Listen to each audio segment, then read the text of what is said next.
Have you ever wondered why the Sabbath is so significant? What makes this day different from the rest of the week?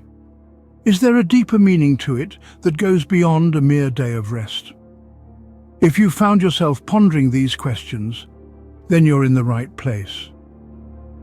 The concept of the Sabbath has its roots in the Old Testament, specifically in the book of Genesis. It is written that after creating the heavens and the earth in 6 days, God rested on the seventh day, blessing it and making it holy.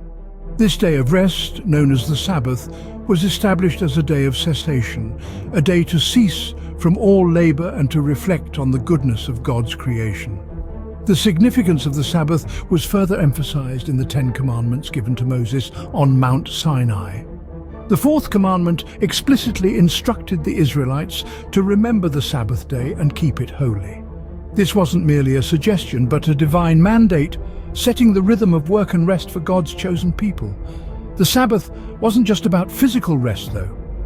The prophet Isaiah, in the 58th chapter of his book, spoke about the Sabbath as a day to honor God, not doing your own ways, not finding your own pleasure, nor speaking your own words. This paints the Sabbath as a day of spiritual rest and connection with the divine. Fast forward to the New Testament, and we see the Sabbath taking on an even deeper significance.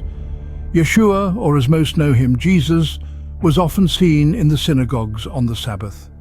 He taught, healed, and performed miracles, showing that the Sabbath was a day of benevolence and goodwill. Yeshua's actions often incited controversy, especially among the Pharisees who accused him of breaking the Sabbath laws. However, Yeshua's response to them was profound. He said, "The Sabbath was made for man, not man for the Sabbath." This statement flipped the script on the Pharisees' legalistic approach to the Sabbath. It was a declaration that the Sabbath was intended for our benefit, a day of rest, reflection, and rejuvenation, not a day of legalistic observance. The Apostle Paul, in his letter to the Colossians, further emphasized this point. He urged them not to let anyone judge them in regard to a Sabbath day, highlighting the principle of freedom in Christ. The Sabbath, therefore, is not about legalism, but about a relationship. It's a day set aside to deepen our relationship with God, to rest in His grace, and to reflect on His goodness. To summarize, the Sabbath, from its inception in the Old Testament to its fulfillment in the New Testament, has always been a day set apart by God. It's a day of physical and spiritual rest, a day to honor God, and a day of benevolence.